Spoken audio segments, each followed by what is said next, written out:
3. M.M. Thomas, memahami dosa sebagai pemberontakan spiritual manusia terhadap Allah, sebagai pengasingan total manusia dari Allah, dari tetangganya, dari alamnya, dan dari dirinya sendiri, atau egosentris yang membawa pribadi untuk menguasai individu dan kelompok yang lain, serta untuk menyalahgunakan alam.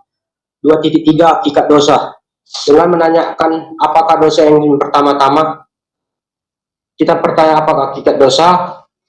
Kata-kata yang dipakai yang berbeda bunyinya, semua artinya kehilangan kelurusan, pembelokan garis yang lurus, atau kata-kata yang berarti meleset, jadi tidak mencapai yang dimaksud. Iya, terima kasih Saudara Samuel, karena memang waktu kita udah pas. Kami persilakan kepada Saudari Tasya untuk mempresentasikan hasil sajiannya. Kami mulai dari sekarang.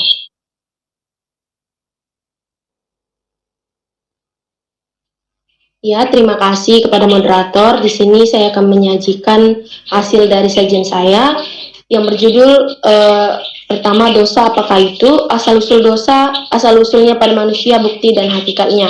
Yang pertama, pengertian dosa. Dosa menurut KBBI yaitu perbuatan yang melanggar hukum Tuhan atau agama, perbuatan kurang baik atau kesalahan.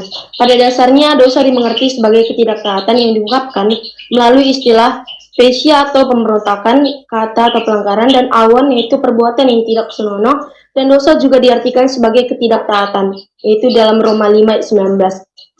Ketidaktaatan ini tidak hanya melanggar hak dan hukum Taurat Allah, tetapi juga melawan Allah sendiri. Dosa telah didefinisikan sebagai pelanggaran terhadap hukum Allah yang diberikan kepada makhluk yang berakal budi. Definisi tersebut memiliki 3 bagian yang penting. Pertama, dosa merupakan ketidakmauan untuk menaati, yaitu ketidaktaatan terhadap hukum Allah. Dosa ini adalah dosa yang tidak melakukan yang diperintahkan oleh Allah. Contohnya, apabila Allah memerintahkan kita untuk mengasihi sesama dan kita tidak melakukannya, maka kita berbuat dosa. Yang kedua yaitu dosa didefinisikan sebagai pelanggaran terhadap hukum Allah. Yang ketiga yaitu dosa merupakan tindakan yang dilakukan oleh makhluk yang berakal budi. Sebagai makhluk yang diciptakan menurut gambar Allah, kita merupakan pribadi yang memiliki kebebasan moral. Pada waktu kita melakukan sesuatu yang kita tahu adalah salah, maka kita memilih untuk tidak menaati hukum Allah dan berdosa. 2. Asal-usul dosa pada manusia. Tuhan menciptakan manusia menurut gambarnya. Ia diberi segala karunia yang tertinggi, derajatnya melebihi binatang. Ia diberi karunia dapat mencipta, dapat membangun, dapat berpikir, dan dapat memberi pandangan. Tuhan memberi kepadanya kebenaran, kesucian, kebijaksanaan, segala sesuatu yang diperlukan untuk dapat hidup jujur dan baik. Dengan perkataan lain, untuk membuktikan dan dengan perbuatan bahwa ia benar-benar adalah manusia yang diciptakan Allah menurut gambarnya.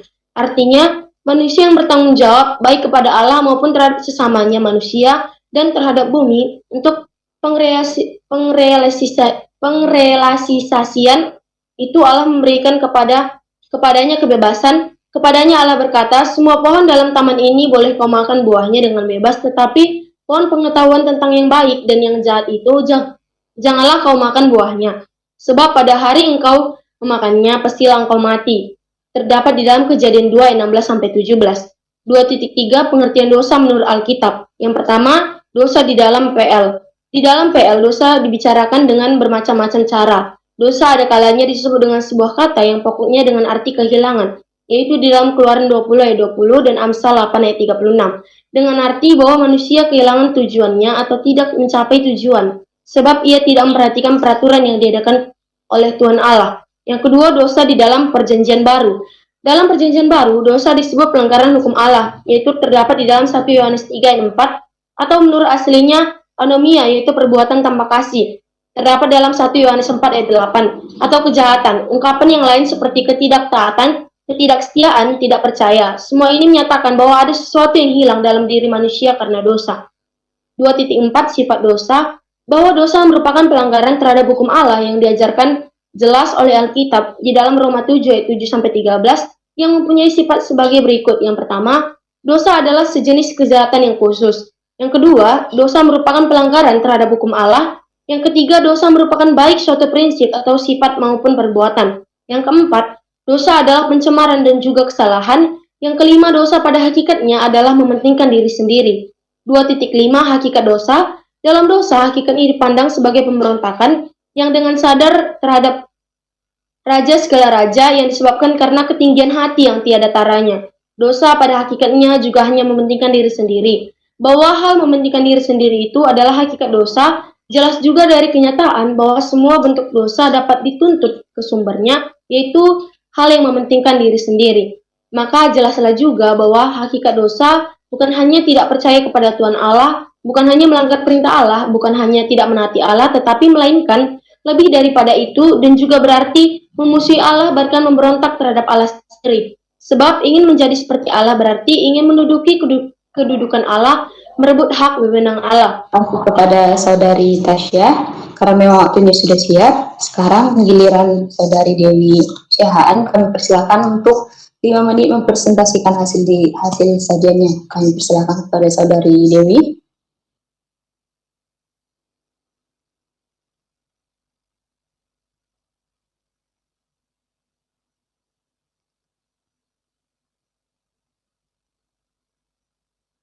Ya, kepada saudari Dewi.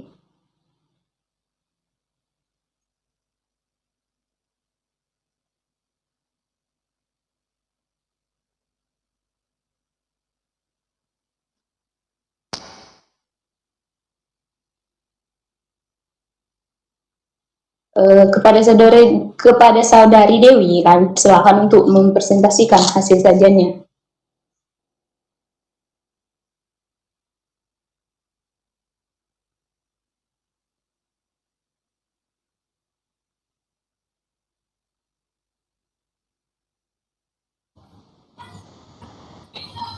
Ada Dewi di sini. Jaringan dia bermasalah, Pak. Tadi dikabari dia menggunakan Lebih presentasi. Ini si Dina Kananya namanya, ini bukan si Dewi ini. Iya Pak, saya pakai akun Dina Kana Pak. Kenapa nggak kau ganti ini profilmu? Ini kan kalau Google Meet kan dari apa Pak? Dari akun Google Pak. Baiklah, terima kasih untuk moderator. Apa Pak? Merusak absen. Maaf Pak. Apakah moderator dapat melihat PowerPoint saya? Bisa penyaji, silakan dilanjut. Baiklah. Baiklah, terima kasih untuk moderator. Di sini saya dari kelompok 1 akan memaparkan hasil sajian kami yang berjudul dengan tema besar dosa. Yang pertama 3 poin adalah apakah dosa itu, apa asal-usul pada manusia, buktinya dan akibatnya. Serta yang terakhir, iblis, setan, hantu apakah sama yang ketiganya? Kita masuk ke dalam pendahuluan. Dosa merupakan sebuah perbudak manusia. Dosa itu tidak hanya gagal dalam pengaturan, tapi lebih dari itu, ada kuasa yang mengikat terus-menerus yang tinggal dalam orang berdosa. Dalam Kamus Besar Bahasa Indonesia edisi yang ketiga, dosa diartikan sebatan yang melanggar hukum Tuhan atau agama, perbuatan salah, seperti terhadap orang tua, adat, dan negara. Dosa ialah pemberontakan, kesalahan, memilih jalan yang tidak benar, kejahatan, penyimpangan, dan keadaan yang tidak beriman, perbuatan jahat, pelanggaran terhadap hukum, pelanggaran terhadap kebodohan. Baiklah, selanjutnya kita masuk ke dalam pokok pembahasan pengertian dosa. Alkitab menggunakan beberapa istilah mengenai dosa ini. Kata Ibraninya yang paling umum kita ketahui adalah kata awon, pesia, dan kata Yunani adalah hamaria, hamartama, parabias, partomo, panaria, dan adika. Dosa adalah keliruan atau kesalahan, kejahatan, dan pelanggaran yang tidak menaati hukum. Dosa juga ialah kejahatan dalam segala bentuk. Dalam Perjanjian Lama ada beberapa kata dalam dosa, yaitu kata tadi yang dalam bahasa Ibraninya. Dalam Perjanjian Lama, arti dosa dimengerti sebagai ketidaktaatan, yaitu yang diungkapkan melalui istilah pesiba. Dan dalam Kejadian 4 ayat 7, dosa adalah musuh yang setiap saat telah mengintip di depan pintu hati manusia untuk memasukinya. Dosa senantiasa menyembunyikan diri di belakang perbuatan-perbuatan yang tampak baik. Alkitab juga jelas menyatakan bahwa semua telah berdosa dan kehilangan kemuliaan Allah. Dalam Roma yang ketiga ayat 23, Alkitab juga menggunakan kata-kata yang berbeda untuk dosa ini. Yang pertama yaitu ada kejahatan, pelanggaran, ketidakbenaran, fasikan, kelaliman. Selanjutnya kita masuk ke dalam asal-usul dosa pada manusia. Seperti yang tadi, dosa merupakan tindakan yang dengan sadar tidak taat kepada kehendak Allah dan dalam arti tertentu menolak kebaikan dan cinta kasih Allah. Dosa yang dilakukan manusia menunjukkan pemberontakan yang dilakukan untuk menyimpang dari kehendak Allah. Dan asal-usul dosa yang manusia berkaitan dengan penciptaan. Awal kehidupan manusia adalah diciptakan Tuhan dalam kebebasan. Kitab Kejadian juga menceritakan bahwa manusia ditempatkan Tuhan secara bebas di Taman Eden. Semua keperluan jasmani, kepenuhan apapun itu dipenuhi oleh Tuhan dalam Kejadian 2 ayat 9. Tuhan Allah hanya memberikan sebuah peraturan yang membatasi kebebasan kuasa manusia untuk mengatur hidupnya. Tahap yang pertama adalah kejatuhan Hawa adalah tahap yang salah. Dalam Kejadian 3 kita di sini bisa menemukan ia berada pada area sekitar buah terlarang. Selanjutnya juga orang lupa bahwa manusialah yang memilih untuk berbuat dosa dan yang berakibat mereka ke neraka. Bukan Allah yang mengirim mereka ke sana. Dalam Kejadian 3 ayat 6 adalah momen yang tergelap dalam sejarah manusia jatuh dalam kendor dosa. Dosa tidak seperti debu jalanan yang melekat di tubuh, yang hanya merupakan pencemaran dari luar yang menyentuh dan menggugah hati kita. Dan dari sanalah dosa berawal. Pencobaan ular terhadap Hawa bukanlah dosa yang dilakukan Hawa. Ia mulai berdosa setelah kehilangan kepercayaannya kepada firman Tuhan. Selanjutnya kita masuk ke dalam sifat-sifat dosa.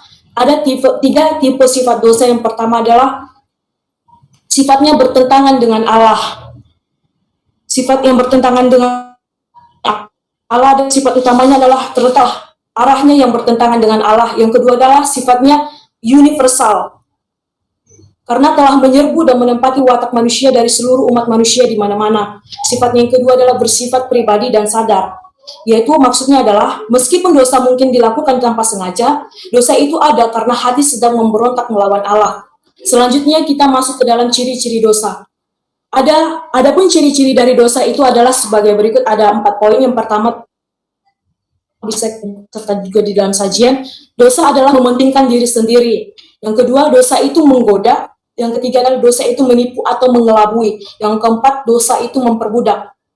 Selanjutnya kita masuk ke dalam jenis-jenis dosa. Ada 2 jenis dosa menurut dogmatika. Yang pertama, dosa warisan dan dosa perbuatan. Di dalam dosa warisan ini ada dibedakan menjadi 2, yaitu dosa warisan dan dosa kerusakan warisan. Dosa warisan, dosa kesalahan warisan adalah Adam dijadikan oleh Tuhan sebagai kepala manusia. Kepada Saudari Dewi, waktunya sudah habis 5 menit. Sekarang kita akan masuk ke dalam diskusi.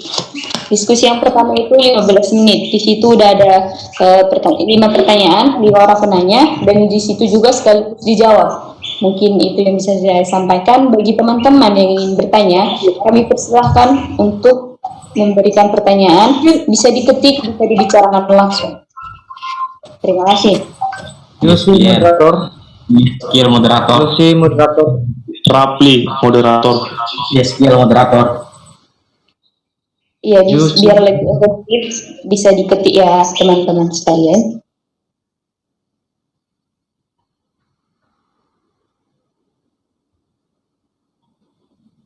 Iya, kepada Saudari Yeskiel, kami persilakan untuk memberikan pertanyaan.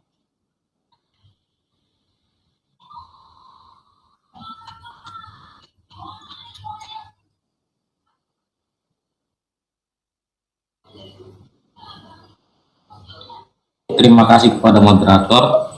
Nama saya Yeskiel, saya ingin bertanya kepada penyaji. Apakah dosa yang dilakukan karena terpaksa termasuk juga pelanggaran? Dan apakah jika kita sudah berniat melakukan dosa tetapi tidak jadi, apakah itu termasuk juga terhitung sebagai dosa? Mohon penjelasannya. Terima kasih. Oh iya. Kepada saudara Yeskiel, ini pertanyaannya kepada siapa? Kepada saudara Dewi, Pak, Tasya, atau kepada ketiga-tiganya gitu? Pada ketiga-tiga moderator. Oke. Ini sudah bisa. Moderator, nggak boleh ketiga-tiga ya, satu untuk satu, jangan ragu sekali ya. Kepada Dewi moderator. Oh iya, kepada Dewi. Dan selanjutnya kepada saudara Jose untuk memberikan pertanyaan. Untuk penanya-penanya bisa diketik kembali ya di kolom komentar supaya para penyaji juga tidak lalai. Gitu. Terima kasih. Baik, terima kasih kepada moderator telah memberikan saya kesempatan untuk bertanya kepada penyaji. Ya, saya ingin bertanya kepada saudari Dewi. Dan dia mengatakan dosa warisan. Apakah dosa warisan itu dan bagaimana cara memutuskan dosa warisan tersebut? Dan juga apakah jika kita memikirkan suatu hal yang jahat tetapi kita belum melakukan perbuatan tersebut, apakah itu sudah termasuk kita berdosa? Ya, mungkin bisa dijelaskan kepada penyaji. Terima kasih.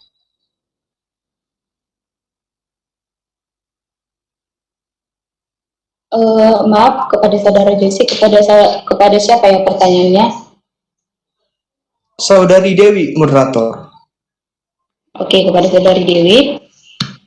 Oke, kepada dua orang lagi penanya, kami persilahkan. Saya moderator. Saya moderator. Oke, pada Rikson, kami persilahkan. Iya, terima kasih kepada moderator dan juga teman-teman penyaji hari ini. Saya ingin bertanya kepada saudara Samuel Purba. Pertanyaan saya adalah, apakah sifat-sifat dari iblis, setan, dan hantu itu sama atau berbeda? Dan juga pertanyaan saya, apakah iblis, setan, dan hantu itu dapat menimbulkan dosa pada manusia? Terima kasih.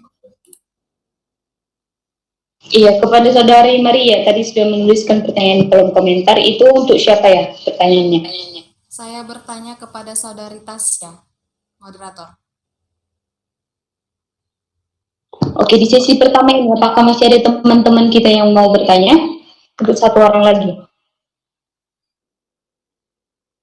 Oke, mungkin tidak ada lagi. Baik, saya. Gabriel. Gabriel.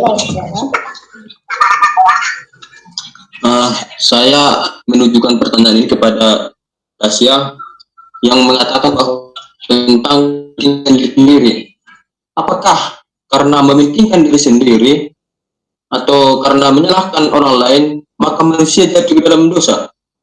Atau apakah karena manusia jatuh ke dalam dosa maka saling mementingkan diri sendiri? Kira-kira seperti itu. Oke, mungkin itu saja yang bertanya. Waktu diskusi sesi pertama ini tinggal 9 menit.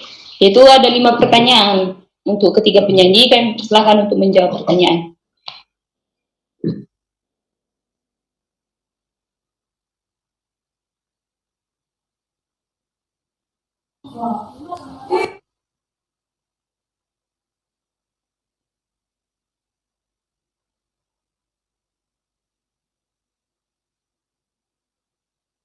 Baiklah, terima kasih untuk moderator. Di sini saya akan menjawab pertanyaan dari Yeskiel yang ditujukan kepada saya, yang dimana pertanyaannya adalah, saya ingin bertanya kepada penyaji, apakah dosa yang dilakukan karena terpaksa termasuk juga pelanggaran? Dan apakah kita sudah berniat melakukan dosa tetapi tidak jadi? Apakah itu juga terhitung sebagai dosa? Baiklah, yang pertama adalah, apakah dilakukan karena terpaksa?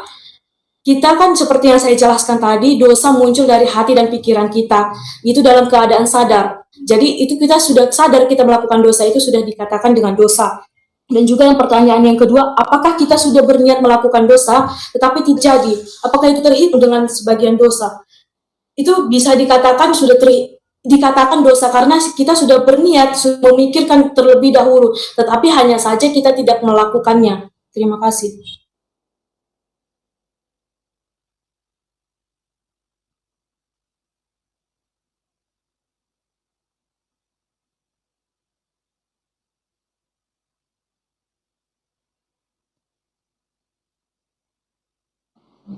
kepada saudara Gabriel, mohon diketik pertanyaannya boleh?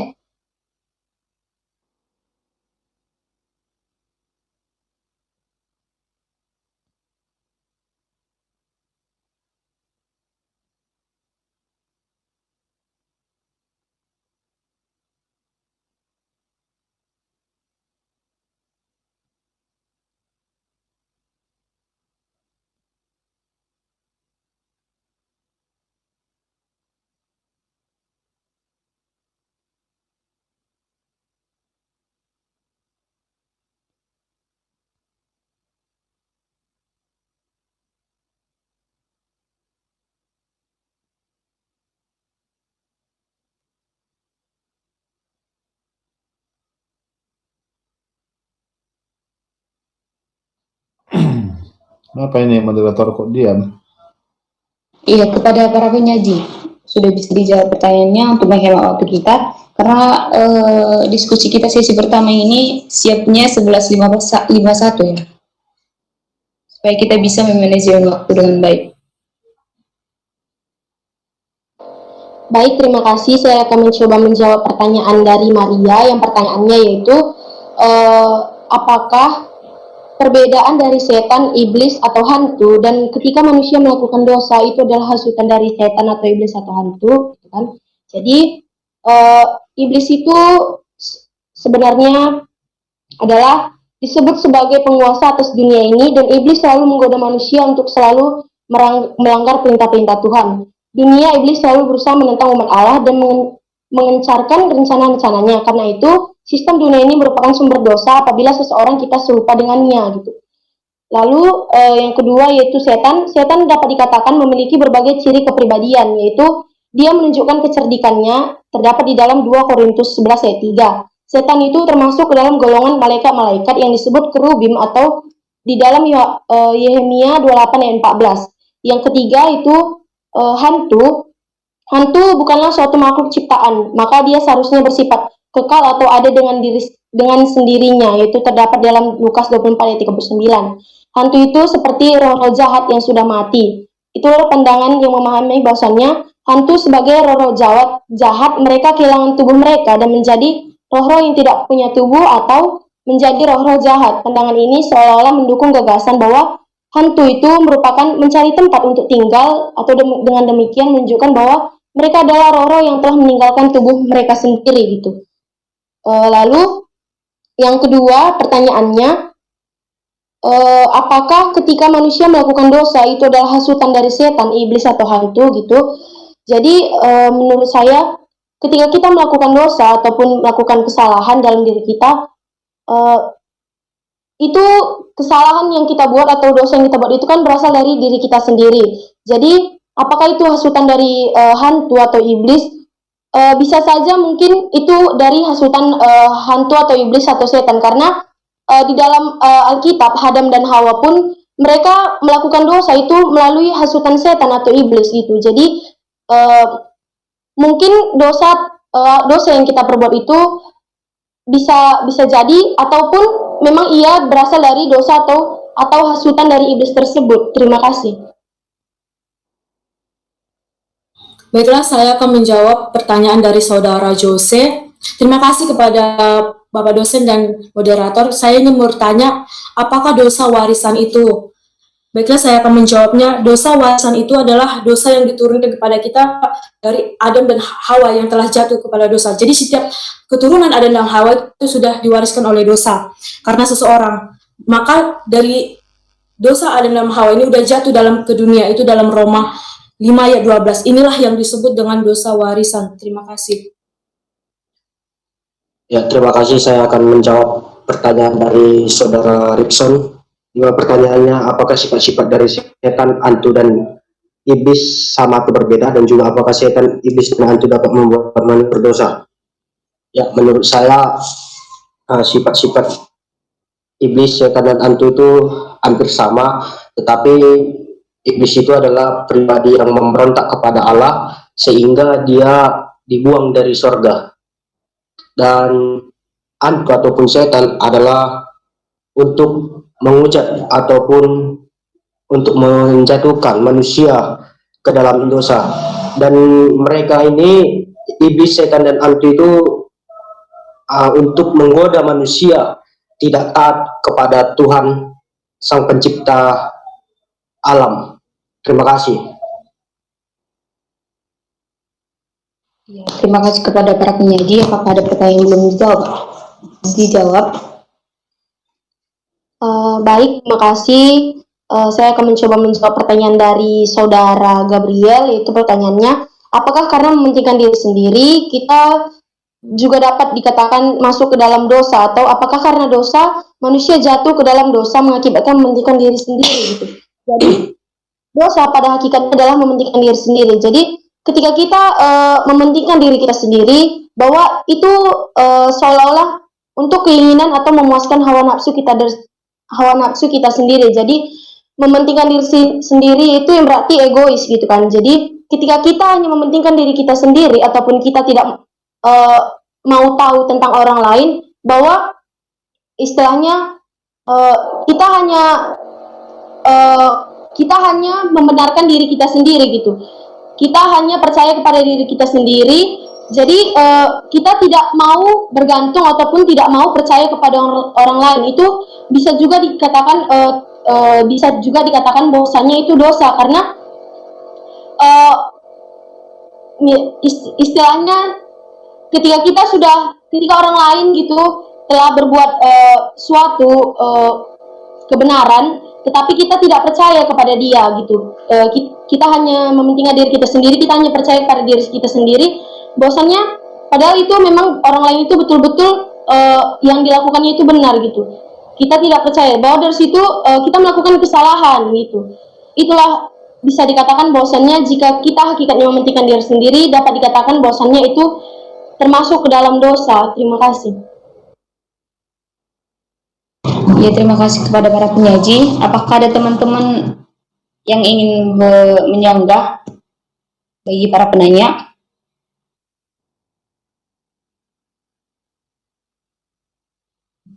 Oke, mungkin tidak ada ya teman-teman. Sekarang sudah jam 11.50.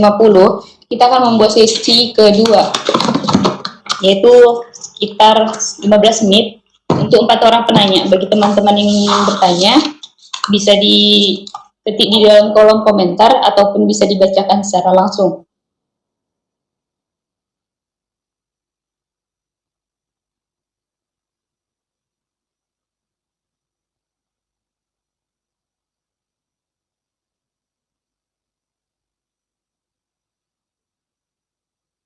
Ya, di sini sudah ada satu pertanyaan dari saudari Febrina Purba.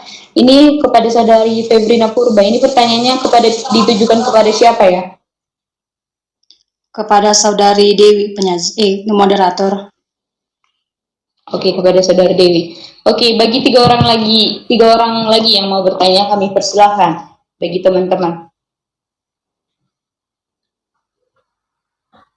Bikin pertanyaanmu kepada Samuel dulu, Samuel. Belum ada sama Samuel dari tadi ya? Ada, Pak. Ada, Pak. Saudara Rix pendapat. Tadi kok belum kau jawab? Sudah, Pak.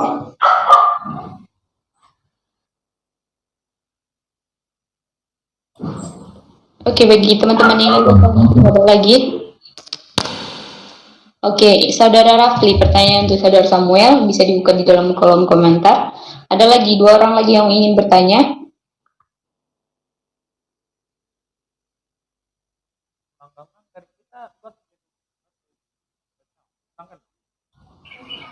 Bisa lah itu sambil berjalan ya. Jawab yuk. Oke, kepada saudara penyaji sudah bisa menjawab pertanyaan. Hemat waktu, kami persilahkan. Baik, terima kasih untuk moderator kami. Saya akan menjawab pertanyaan dari saudari Febrina Purba dengan pertanyaan, semua dosa dapat diampuni, tetapi ada dosa yang tidak dapat diampuni, yaitu menghujat Roh Kudus. Nah, pertanyaannya adalah, mengapa menghujat Roh Kudus itu tidak dapat diampuni? Dan sebenarnya apa sebenarnya menghujat Roh Kudus ini? Dari buku yang saya baca dari Dr. J. Frankwell, halaman yang ke-46 dikatakan bahwa menghujat Roh Kudus adalah Tuhan Yesus berfirman bahwa ada satu dosa yang tidak beroleh pengampunan di dunia ini maupun di akhirat. Sedangkan semua dosa lainnya dapat diampuni. Dosa itu ialah menghujat Roh Kudus dalam Markus 3 ayat 29. Apa yang dimaksud dengan Tuhan Yesus dengan dosa itu? Menghujat Roh Kudus dianggap dilakukan dengan kesadaran yang luar biasa. Dosa ini hanya dapat timbul jika manusia di dalam batinnya yakin sepenuhnya akan kebenaran Injil dan akan arti pribadi pekerjaan Tuhan Yesus Kristus. Barang siapa menghujat Roh Kudus, ia menjadi iblis. Orang yang demikian itu tidak dapat lagi dan tidak mau lagi dibimbing kembali. Menghujat Roh Kudus adalah satu-satunya dosa yang belum pernah dan tidak pernah disesali oleh orang yang melakukannya. Sebab orang yang melakukan dosa ini hatinya sudah menjadi keras sekali. Baik, itu untuk jawaban untuk saudari Febrina. Terima kasih. Ya, baik, saya akan menjawab pertanyaan dari saudara Rapli Siagian. Pertanyaannya, apakah dosa itu sudah direncanakan oleh Allah sebelum manusia diciptakan? Sebelum manusia diciptakan, itu belum ada dosa, tetapi setelah adanya manusia seperti Adam dan Hawa, disitulah timbulnya dosa, dan sampai sekarang manusia dan keturunannya sampai sekarang juga dari lahir sampai sekarang itu berdosa. Terima kasih. Di sini ada masuk pertanyaan dari Wantri kepada saudara Wantri. Ini pertanyaannya ditujukan kepada siapa? Samuel moderator. Oke, kepada saudara Samuel, kami persilakan untuk menjawab pertanyaan.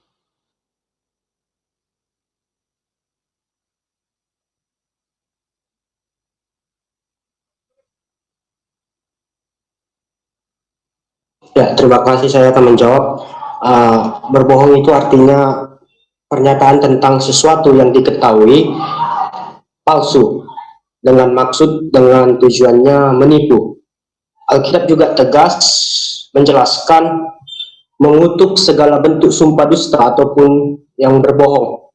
Tuhan adalah Tuhan yang suci dan yang kudus. Di dalam Tuhan tidak ada dusta dan tidak ada kata berbohong. Bahkan dalam Mazmur 5 ayat 7 menuliskan bahwa Tuhan akan membinasakan orang-orang yang berkata bohong. Kalau kita betul-betul berpegang pada kebenaran Alkitabiah, maka kita akan meyakini nggak ada yang namanya berbohong demi kebaikan. Bohongnya adalah bohong, kebenarannya kebenaran. Tuhan akan memberikan jalan keluar pada waktu kita berseru kepada Tuhan. Terima kasih. Oke, terima kasih kepada saudara penyaji. Bagi teman-teman yang bertanya, apakah ada sanggahan? Oke, mungkin tidak ada ya. Sini saya akan membacakan sedikit kesimpulan yang saya dapatkan, yaitu yang pertama bahwasanya dosa, apakah itu dosa? Dosa bukanlah istilah hukum, politik, etika, moral, atau hukum pidana, ataupun hukum perdata, sosiologi, dan lain-lain. Tetapi dosa adalah istilah teologi. Maka jika dosa adalah istilah teologi, dosa adalah istilah yang menerangkan hubungan manusia dengan Allah. Kata dosa tidak terdapat dalam Undang-Undang Dasar Pancasila, kata dosa hanya terdapat di dalam kitab suci. Dosa itu menerangkan hubungan manusia dengan Allah, bukan menerangkan hubungan antara manusia dengan manusia. Jadi janganlah kita mengira kalau kita tidak pernah tersangkut dengan orang lain atau tersangkut dengan hukum pidana, maka kita tidak berdosa. Namun dosa adalah hubungan intim antara manusia dengan Allah. Jika hubungan kita dengan Allah tidak benar, maka kita berada dalam kuasa dosa. Nah, apakah yang mengakibatkan ketidakwajaran itu timbul pada manusia? Nah, kita lihat dalam Kejadian pasal 3-4, di situ apakah karena membunuh maka manusia jatuh ke dalam dosa, atau karena manusia telah jatuh ke dalam dosa maka manusia itu membunuh? Karena manusia telah jatuh ke dalam dosa maka manusia itu menjadi membunuh.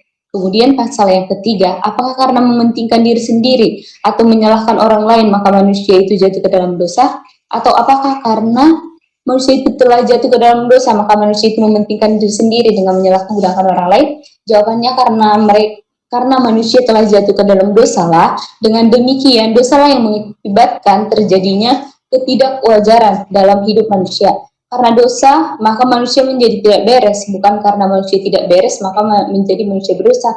Mungkin itu yang bisa saya sampaikan sebagai kesimpulan. Mungkin untuk memperdalam materi kita pada hari ini. Kita akan berikan waktu kepada dosen kita, masukan, yaitu waktunya selama 40 menit.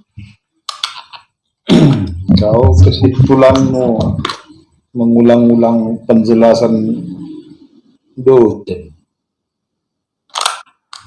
Kau entah catatan apa, kau bikin itu kesimpulan. Padahal nggak ada. Tapi begitu penjelasan mahasiswa, nggak boleh begitu ya. Menyinggung perasaanku kau itu. Kalau pacarkan nanti itu kau lah guruku kan gitu kan, bosku lah kau, dari kau lah ilmuku, jadi nggak boleh begitu.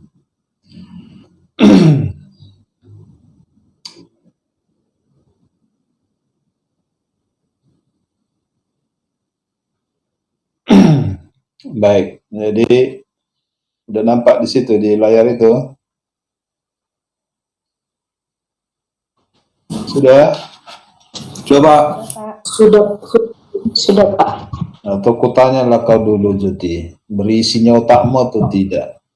Adanya yang baik dari dosa? Kata Alkitab? Belum kudalami Pak, jadi menurutku sampai sekarang belum ada Pak. Bah, apanya keuntungannya dosa? Dulu sudah kuterangkan juga ya di Dogmatika 1. Apalah kebaikan dari dosa itu?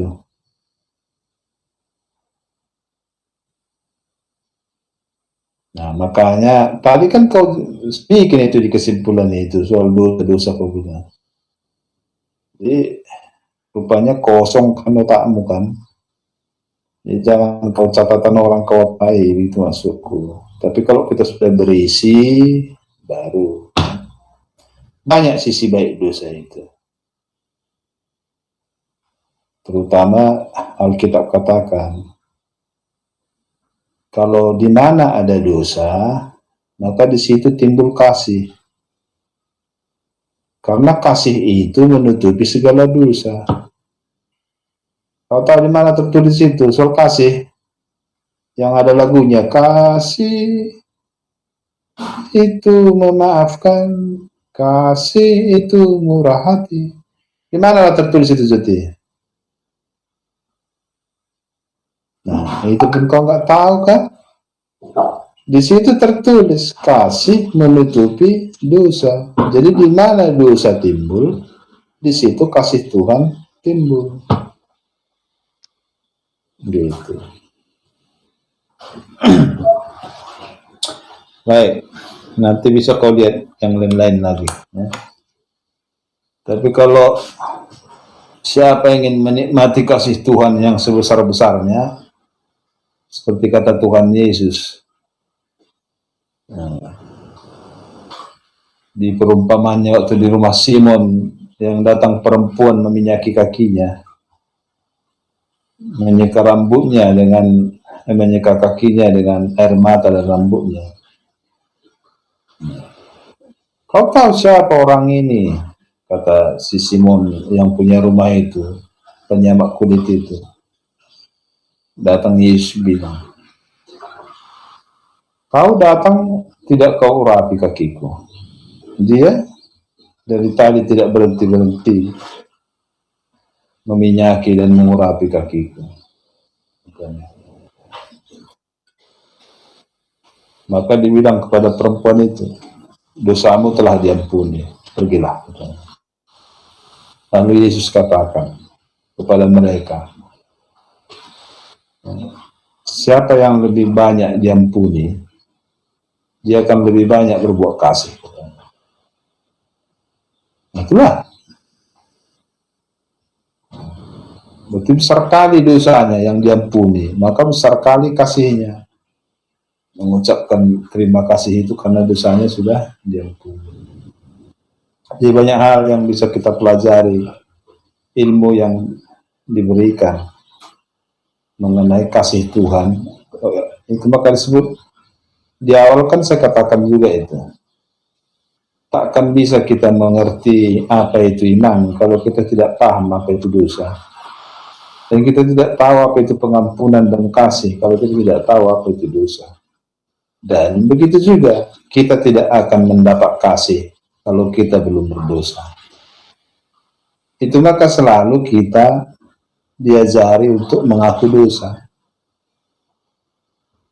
Mengaku, bukan minta, ya Tuhan ampunilah dosa, tapi nggak tahu kita apa yang mau diampuni itu. Kau akuilah, baru diampuni. Baik, sekarang kita fokus ke sini. Inilah judul yang sudah saya berikan di silabus, ada 3. Tapi penyaji hari ini hanya memberikan 2 saja. Butir C tidak ada memberikan di sajiannya. Belakangan ada muncul, mungkin dimintanya dari kelas pagi atau dari mana, ya dialah yang tahu itu. Tapi yang sampai kepada saya, yang 3 ini, hanya mengerjakan A dan B, itu pun lebih banyak diambil dari sajian-sajian yang lalu-lalu. Jadi ini pekerjaan-pekerjaan dosa lah semua ini, pekerjaan-pekerjaan palsu, ya kan? Nggak ada yang asli. Hidup dalam dosa semua ini yang 3 ini, belum hidup dalam Tuhan. Baiklah, jadi ada untuk kita semua ada 4 hal yang mau saya sampaikan kepada kita mengenai ini, karena memang waktu kita pendek sekali, padahal yang saya katakan di awal ya, kita harus betul-betul paham ini soal dosa ini supaya kita bisa paham pelajaran kita minggu depan. Nah, mengenai topik ini, baik kepada seniormu, sudah hampir 15 tahun lah saya mengajarkan ini. Saya selalu katakan begini, saya tidak keberatan kalau kau tidak serius mempelajari ini. Karena kalau kau tidak serius, berarti sainganku berkurang. Gitu. Tapi aku yakinkan semua orang, kalau kau sudah paham apa itu dosa dan iman, maka sebenarnya kau sudah bisa jadi pendeta. Sudah bisa. Karena isi khotbah kita, isi pengajaran kita hanya menyangkut yang 2 itu tadi. Dosa dan iman. Gitu. Jadi kalau kita betul-betul sudah paham itu, saya yakin bahwa setengah dari Alkitab itu, kau sudah paham apa maksudnya. Paham. Itu aja beritanya di situ. Jadi kau sudah dapat ambil intisarinya, sudah memahami apa ajaran Alkitab itu. Tapi kalau kau tidak mau tahu soal ini, tidak mempersiapkan dirimu, apalagi begini saya suruh 3 topik dikerjakan hanya 2, itu pun yang 2 itu di-copy dari senior-senior, ya, sajian yang lalu-lalu, saya tidak keberatan. Karena itu aja yang saya tanamkan dalam diri saya. Saingan saya tidak bertambah. Itu tetap saya saja yang tahu. Kau hanya tahu kulit-kulitnya saja. Dan itu terbukti. Masih ada pertanyaan-pertanyaan tadi muncul soal dosa menghujat Roh Kudus. Padahal menurut saya sudah saya jelaskan itu seterang-terangnya dalam dogmatika 1 ketika kita belajar Trinitas. Oke, sekarang kita masuk ke sini. Ada 4 hal yang mau saya sampaikan. Yang pertama adalah istilah. Istilah dosa itu seperti yang dijelaskan si Joti tadi. Ya. Semoga kita ingat apa yang disampaikan si Joti tadi, itulah. Ya. Kalau boleh kau ketikkan nanti itu ya Joti ya, bagikan nanti ya, yang kau sebutkan tadi ya, istilah itu tadi ya. Jadi itu ya, jadi dosa itu bukan istilah di lapangan kemanusiaan, itu aja intinya ya. Kalau sudah disebutkan lapangan kemanusiaan, sudah ada di dalamnya etika, hukum, politik, ekonomi, sosial, budaya, dan sebagainya. Tapi dosa itu adalah istilah ketuhanan, istilah teologia. Kau tahu apa artinya teologi, Zuti? Cepat. Buka speakermu, speaker. Tentang teologi ya Pak, tentang pelajaran berhubungan dengan agama Pak. Apanya? Kau Rikson, bikin dulu Rikson. Apa teologi Rikson? Ilmu tentang Allah, Pak. Oke, bagus. Jadi Theo itu Allah, ya, bukan agama, tapi Allah. Ilmu tentang Allah, ketuhanan. Jadi maksudnya dosa itu adalah istilah mengenai Allah, yakni hubungan kita dengan Allah. Kalau didengar kata dosa, maka jangan pikiranmu pergi ke mencuri mangga atau mencuri sate, tapi kau harus berpikir hubunganmu dengan Tuhan, gitu ya, hubunganmu dengan Tuhan. Karena dosa itu bukan istilah yang berurusan dengan polisi atau berurusan dengan hakim, tapi berurusan dengan Tuhan. Jadi sekali lagi, dosa itu adalah istilah yang menerangkan hubungan manusia dengan Tuhannya. Nah, untuk lebih memperdalam, kita masuk poin 2, dosa dan kejahatan. Seringkali guru-guru sekolah minggu, ya, mulai dulu sampai sekarang kau sudah guru sekolah minggu, menyampaikan kepada anak-anak, jangan berbohong, nanti berdosa. Jangan mencuri, nanti berdosa. Nah, jadi timbul suatu pertanyaan, mana akarnya dan mana buahnya? Apakah akarnya kejahatan lalu buahnya dosa? Kejahatan menimbulkan dosa, kejahatan membuahkan dosa, atau sebaliknya, akarnya dosa, buahnya kejahatan. Mana yang betul? Gitu ya. Sekarang Rikson, jawab dulu Rikson.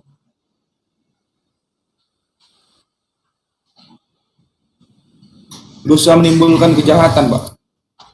Dosa menimbulkan kejahatan. Oke. Jadi itu yang betul ya. Jadi akarnya adalah dosa, buahnya adalah kejahatan. Kalau kita bikin terbalik, akarnya kejahatan, buahnya dosa, maka ada banyak sekali manusia yang tidak berdosa. Kenapa? Karena ada banyak sekali manusia yang tidak memiliki kemampuan atau daya untuk melakukan kejahatan-kejahatan. Banyak sekali. Ada banyak orang, bahkan kamu sering pelajari soal disabilitas. Ada banyak sekali orang yang disabilitas intelektual. Idiot. Memikirkan saja pun dia tidak bisa. Apalagi melakukannya. Begitu ya. Ada juga orang yang bisa memikirkannya, tapi tidak mampu untuk melakukannya karena kondisi fisiknya yang tidak mengizinkan. Atau karena kondisi kehidupannya yang tidak mengizinkan, dan lain-lain sebagainya. Jadi, bukan karena membunuh si Kain, ya, membunuh si Kain, dibunuhnya si Habil, maka timbul dosa. Justru sebaliknya, jatuh dulunya manusia ke dalam dosa, yaitu Adam dan Hawa, maka buahnya timbullah pembunuhan di zaman si Kain dan Habil. Bisa tangkap itu ya? Nah, sekarang kalau begitu dari situ akan timbul sebuah pertanyaan. Akarnya dosa, buahnya kejahatan. Wah, berarti dosa inilah yang memproduksi kejahatan. Kan begitu pikiran kita. Dosa inilah yang memproduksi, ada banyak penyimpangan-penyimpangan dalam kehidupan manusia. Maka kita bertanya, apakah dosa itu yang sesungguhnya? Apakah dosa itu? Nah, sebelum kita masuk ke riwayat dosa, sejarah dosa, saya akan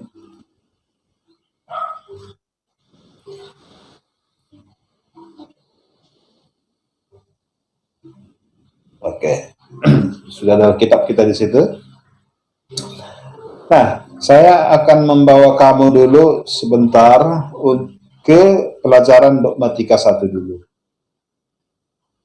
Di dogmatika 1, pas ketika kita belajar tentang providensia dan predestinasi, saya sudah sampaikan di situ bahwa zaman providensia itu bisa dibagi 2, yaitu zaman sebelum dosa dan zaman sesudah dosa. Kalau kau masih ingat itu, waktu itu saya berikan kata kunci begini. Sebelum dosa, pemeliharaan Allah terhadap ciptaan lainnya diberikan kepada manusia. Masih ingat itu ya? Kepada manusialah diberikan kewenangan untuk mengusahai dan memelihara tanah. Tanah itu kita pahami sebagai ciptaan lainnya. Itu sebelum dosa. Tetapi setelah kejatuhan manusia ke dalam dosa, kewenangan itu diambil dari manusia. Dan providensia itu akhirnya diserahkan Tuhan kepada prosesnya sendiri. Bumi diserahkan ke dalam proses, lalu manusia diserahkan kepada satu hukum bertanggung jawab atas kejahatannya sendiri. Yang sebelumnya terkutuk tanah karena manusia. Ini nggak lagi seperti itu. Tanah mengambil prosesnya sendiri, bumi, manusia mengambil prosesnya sendiri. Kalau manusia bertindak tidak senonoh terhadap tanah, tanah akan membalasnya.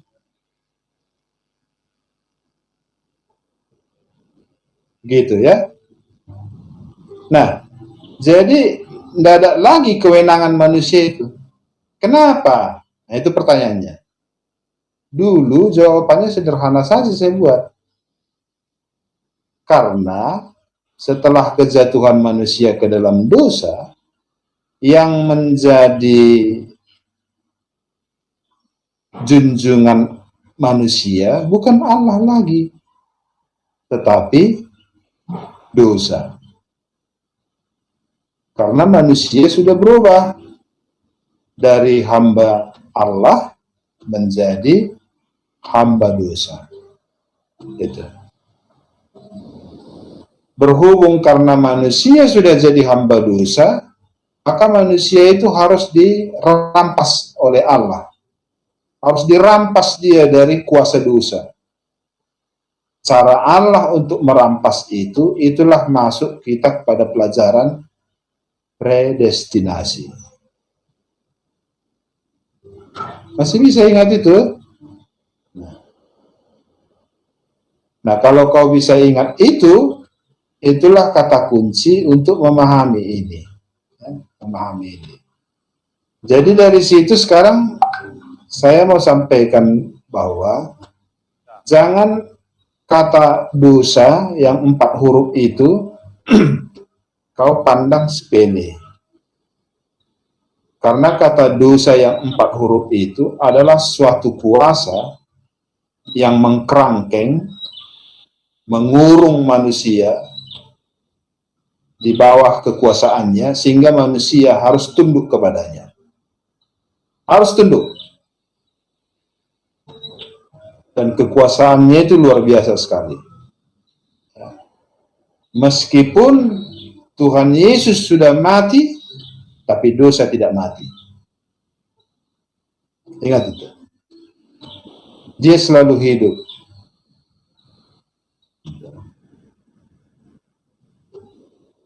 Itu hebatnya dosa. Nah, sekarang bagaimana riwayatnya sehingga manusia ini bisa ada dalam kuasa dosa? Nah, itu sekarang ya, pertanyaannya tadi. Nah, kita buka lembar pertama Alkitab kita akan temukan di situ soal cerita penciptaan. Ini kameramu kok mati semua ini? Kayak apa aku tengok ini? Kayak ngomong di awang-awang aku ini. Coba buka dulu kameramu dulu. Kan kemarin sudah aku kasih tahu. Biar tahu aku sama siapa aku ngomong. Baru tahu lah aku ini. Ada si Rajes, ada si Fahri. Si Rikson dari tadi buka kamera dia. Si Rikson aja loh, tengok dari tadi. Si Joti, siapa kawan itu Joti? Si Dewi Cihaan, Pak. HP-nya bermasalah, Pak. Jadi dia datang ke kos. Oh. Oke. Nah, jadi udah nampak Alkitab ini ya? Sudah ya? Sudah, Pak. Saya mau bikin semacam cerita sinetron dulu tentang Alkitab kita ini. Dan nanti kalau mensinetronkan ini lebih indah bikin daripada yang saya buat. Nah, kejatuhan manusia ke dalam dosa, sekali lagi, itu adalah masih satu bagian cerita dengan penciptaan. Penciptaan itu kejadian 1, 2, kejadian 2 itu ditutup dengan telah terciptanya sebuah keluarga. Jadi kita bawa ke suasana satu rumah, yaitu keluarga Adam dan Hawa. Lalu pada kejadian 3, kita dibawa keluar dari rumah ke taman, dibawa kita ke taman. Di situ dibuka dengan satu preambul, dengan satu pengantar cerita. Adapun ular ialah yang paling cerdik dari segala binatang di darat yang dijadikan oleh Tuhan Allah. Ular itu berkata kepada perempuan itu. Jadi pertama mau kita lihat, ini masih soal cerita cuplikan sebuah mengatakan bahwa soal dari semua yang dijadikan itu, semua binatang yang dijadikan itu, ini dijadikan Tuhan. Rupanya ada satu yang menjadi pemimpinnya, binatang itu, yaitu ular, karena dia lebih cerdik dari semuanya. Lalu di sini dijumpakan antara ular dengan perempuan. Maka kita bertanya, ada apa? Kok kenapa jadi ular ini diperhadapkan dengan perempuan itu? Di mana ini masalahnya? Nah, kita mau tahu di mana hubungan antara ular dan perempuan ini. Apa yang terjadi di antara mereka berdua? Kita kembali kepada cerita penciptaan. Dalam Kejadian 2 ayat 7 di sini. Disitulah diciptakan Adam di sini. Adam sendiri ya, di situ ciptakan laki-laki. Lalu kemudian Adam ditempatkan di Taman Eden di sini. Taman Eden ditempatkan dia untuk mengusahakan dan memelihara taman itu. Dan pada waktu itu, semua pohon-pohon yang berbuah, tanaman sudah ada di situ. Tapi makhluk yang bergerak, makhluk hidup bergerak, berkaki, tidak ada. Hanya Adam sendiri. ya, hanya Adam sendiri. Lalu kemudian ya, Tuhan sendiri melihat, Tuhan sendiri yang sebetulnya yang kita katakanlah ya, yang merasa iba melihat kesendirian Adam itu. Kalau Adam sebetulnya tidak pernah pikirkan itu. Tapi ayat 18 lihat, Tuhan merasa iba, dikatakannya, dia sendiri yang mengatakan, tidak baik kalau manusia itu seorang diri saja. Jadi bagaimana? Lalu Tuhan berpikir, baiklah aku jadikan penolong baginya, yang sepadan dengan dia. Maka mulailah Tuhan menjadikan penolong itu. Yang pertama dijadikan Tuhan adalah ini ayat 19. Lalu Tuhan Allah membentuk dari tanah segala binatang hutan dan segala burung di udara. Ini ya. Inilah yang diciptakan Tuhan. Diadakan Tuhan. Begitu banyak ini. Segala binatang hutan dan segala burung. Ini binatang darat lah semua ini kita katakan ini. Supaya ada penolong yang mendampingi Adam. Supaya jangan sendiri dia. Ya. Lalu kemudian semua yang diciptakan ini dibawa Tuhan kepada manusia untuk melihat bagaimana ia menamainya. Nanti saya jelaskan kata menamai ini. Ya. Nah, jadi tadi saya katakan bahwa manusia di Taman Eden itu ditugaskan pada ayat 15 untuk mengusahai dan memelihara. Untuk tugas ini Allah sendiri merasa tidak baik kalau dia sendiri. Nah sekarang dia sudah ada teman untuk melakukan tugasnya itu. Dari antara teman ini, ya, dari semua binatang ini yang diciptakan Tuhan itu, disebutlah pada pasal 3 ayat 1, ularlah yang paling cerdik. Ya, ular. Jadi ketika Allah membawa binatang-binatang itu semua ya, kepada Adam, untuk melihat bagaimana dia menamainya. Menamai, arti menamai bukan sekedar memberi nama ya. Contoh misalnya, ini ada hubungannya dengan menguasai. Menguasai dalam arti tentu dia lebih mengerti sebuah sistem dan aturan. Contoh misalnya, semua binatang berkaki 4 yang menggonggong itu namanya anjing. Tapi Jun Alfi tidak berkuasa atas anjing. Bahkan larinya dia kalau dikejar anjing, kan begitu. Tapi ketika Jun Alfi memberikan nama kepada anjing si Belo, dan setiap dipanggilnya si Belo, Belo itu datang mengkibas-kibaskan ekornya, senang dia, berarti Jun Alfi sudah menguasai dia. Karena Jun Alfi yang menamainya. Gitu kira-kira. Jun Alfi yang memberikan peraturan-peraturan kepada dia. Bisa dibikin peraturan kepada anjing. Itu berhubungan dengan menamai. Jadi bukan hanya kuasa, tapi memberikan aturan-aturan. Gitu ya. Jadi ketika Adam melakukan itu, dilihatnya lah satu-satu binatang ini, dan dijumpainya lah ular yang paling cerdik dari segala binatang. Maka tidak mungkinlah yang selalu mendampingi Adam semua sama-sama rame-rame. Maka tentu ularlah yang mewakili binatang-binatang itu untuk mediatornya, ya, mediatornya kepada mereka. Gitu yang bisa kita pahami. Jadi ular itu yang bersama-sama dengan Adam. Jadi dari situ kita bisa tangkap ular mendampingi Adam, ya, penolong bagi Adam untuk melakukan tugasnya. Kita tidak tahu berlangsung berapa lama itu, berapa lama karena umur Adam pun hampir 1000 tahunnya, ya kan. Kemudian dia lahir ke bumi ini bukannya melalui hamil dulu, lahir dia tuh langsung dewasa. Dewasa dia dihitung lagi 960-an tahun baru meninggal dia. Jadi ya kalau dihitung dengan proses alamiahnya supaya dia sedewasa itu sudah ribuan tahun umurnya gitu ya. Jadi kita tidak tahu berapa lama itu berlangsung. Tapi yang pasti bahwa, ya, ayat 20, manusia itu memberi nama kepada segala ternak, kepada burung di udara, kepada segala binatang hutan.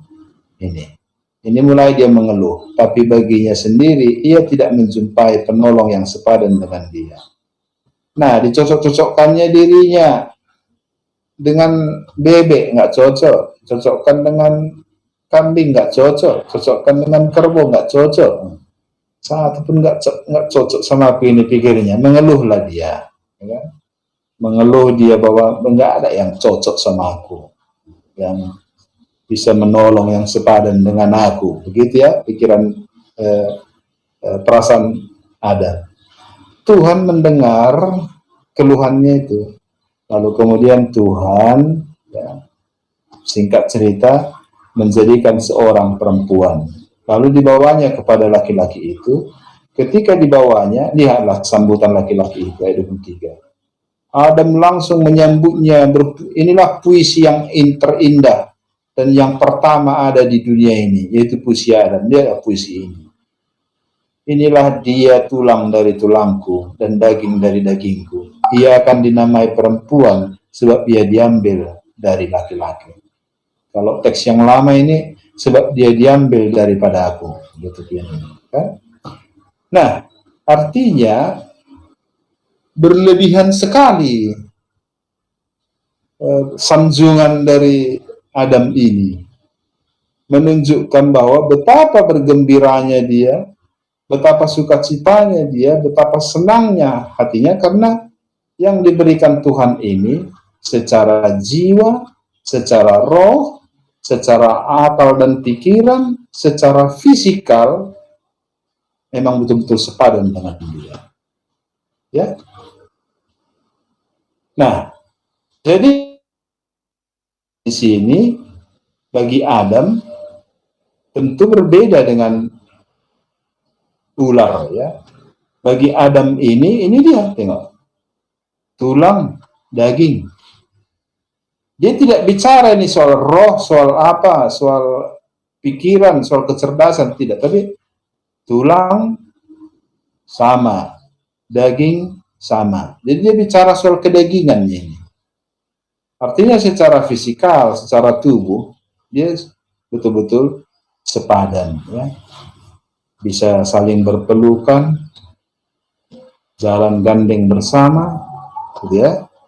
Nah, kalau kepada ular bagaimana ceritanya berpelukan, bergandeng tangan, mana bisa? Itu kira-kira kan. Nah, jadi betul-betul dia merasakan lah, ya, kebersamaan itu. Nah, jadi dari sambutan ini, sambutan Adam ini, maka begitu perempuan hadir, maka Adam menyambutnya dan mereka selalu bersama-sama. Selalu bersama-sama. Itu artinya bahwa begitu perempuan ini hadir, maka ular ini menjadi tersingkir. Nah, coba kau pikirkan dulu, ya. Kalau ada kawanmu yang sudah lama Rikson, sama kau selalu sama-sama, tiba-tiba ada hadir orang lain, ditinggalkan kau. Disangkonya pun kau tidak lagi, kan? Selalu dia dengan teman barunya itu.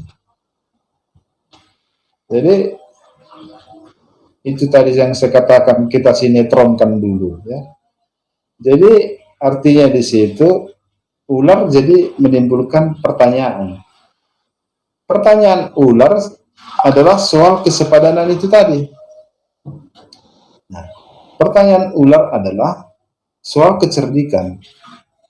Apa rupanya kecerdikan atau kecerdasan perempuan ini sehingga menurut Adam dia lebih sepadan dengan Hawa daripada dengan aku? Jadi ternyata arti kesepadanan bagi ular adalah kecerdikan. Ingat cerita itu tadi, ya. Ingat cerita itu tadi bahwa latar belakang penciptaan ular dan binatang lainnya adalah karena tidak baik laki-laki itu seorang diri, aku akan menjadikan penolong yang sepadan. Nah, bagi ular arti kesepadanan itu adalah kecerdasan.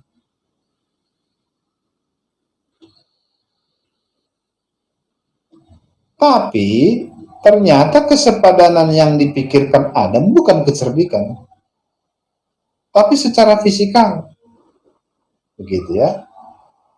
Menurut ular, ya bisa pun dipeluk-peluk. Kalau otak dodong, untuk apa? Tapi bagi Adam nggak begitu.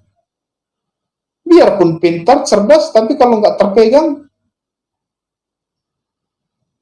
kalau nggak bisa bersama-sama, menikmati hidup bersama, ya untuk apa? Begitu. Jadi arti kesepadanan itu di sini sudah berbeda. Yang satu menonjolkan adalah soal kecerdasan, kecerdikan, tapi yang satu tidak, menonjolkan perasaan.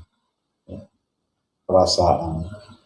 Jadi kesepadanan ya fisik, ya, bisa teman bersama, teman hidup bersama. Nah, oleh karena itu, si ular ini ingin sekali mengetahui apa rupanya kelebihan perempuan ini. Jadi dia ingin menguji kecerdasan perempuan itu. Nah, itulah cerita itu dibuka di sini. Lalu kemudian yang diuji ular ya tentu ini dari sisi dia ya, kecerdikannya, kecerdasannya ya. Dia mau uji itu. Maka dia berkata kepada perempuan itu, tentulah Allah berfirman, semua pohon dalam taman ini jangan kamu makan buahnya, bukan? Nah, ini dia bertanya soal peraturan taman itu. Kenapa ini jadi topik pertanyaan? Nah, itu pula. Kenapa ini jadi topik pertanyaan? Karena ini ada sejarahnya. Kalau kita periksa, ketika Adam ditempatkan di Taman Eden, dia masih sendiri, 15, ya. Sini 15. Allah memberikan suatu perintah kepada dia, ya 16 dan 17. Itulah yang disebut dengan perintah Eden itu. Perintah Eden. Waktu perintah itu diberikan, Adam masih sendiri. Binatang pun tidak ada. Lalu kemudian setelah binatang ada, maka itu tadi disebutkan di sini, Adam menamai. Maka disinilah Adam menerangkan kepada binatang itu. Kita ada aturan di sini. Siapa yang mau hidup di tanah ini, peraturannya ini. Inilah peraturan Eden. Gitu. Lama kemudian muncullah perempuan. Kepada perempuan pun Adam menjelaskan peraturan itu. Itu artinya bahwa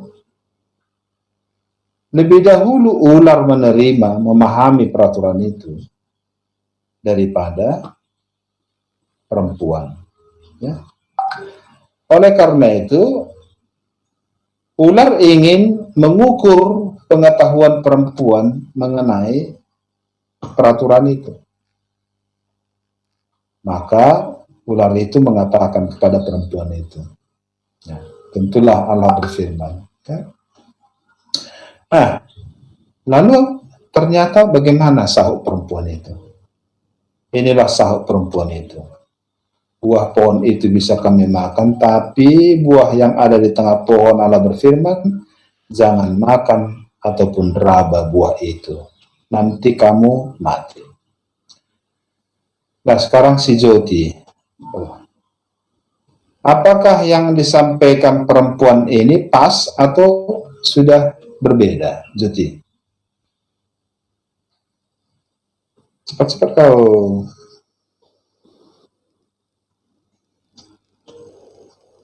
Wah, lambat kali kau.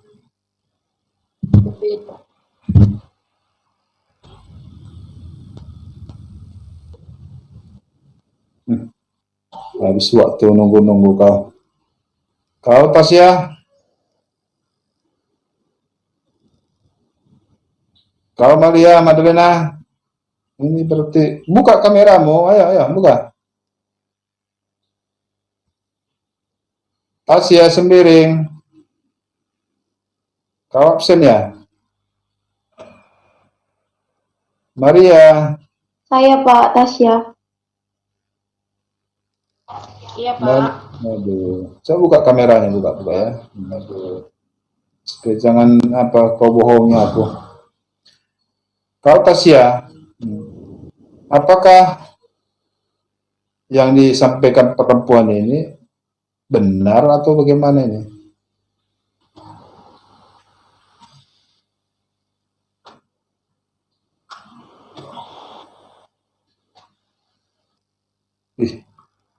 Namanya mereka ini semua ini.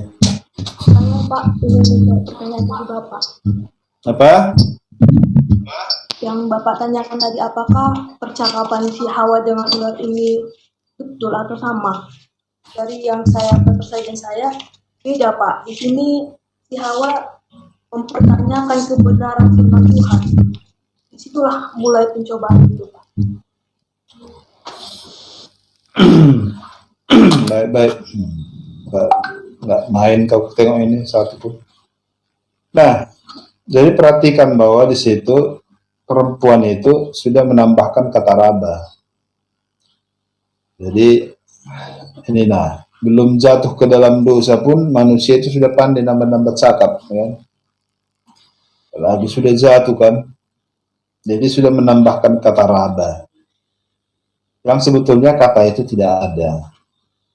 Tapi dari penambahan kata itu, ular itu sudah mengetahui tingkat kecerdasan perempuan itu. Dia sudah tahu. Maka akhirnya perempuan itu menerangkan. Ular itu menerangkan. Saya lihat di sini niat ular itu baiknya sebetulnya. Dia terangkanlah kepada mereka itu. Apa katanya? Dibilangnya ayat 4. Sekali-kali kamu tidak akan mati.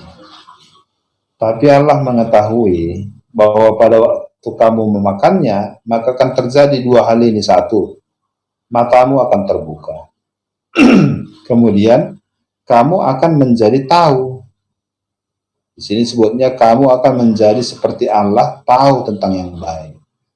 Menjadi seperti Allah bukan menjadi seperti Allah dalam segala hal, tidak. Menjadi seperti Allah dalam arti tahu. Pengetahuan itu adanya, tahu tentang yang baik dan yang jahat. Nah, sekarang saya mau tanya. Siapa lah bisa ditanya ini? Si Jun lah, Jun Alfi. Bisa kau ditanya, Jun? Bisa, Pak. Oke, bagus.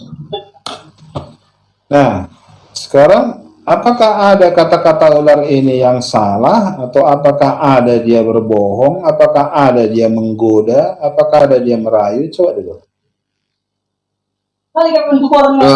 Sebenarnya lebih ke merayu Pak, karena tadi juga sudah dikatakan bahwa ular sudah mengukur tingkat kecerdasan perempuan tersebut Pak. Di mana rayuannya? Apakah dibilangnya makanlah? Ada gitu.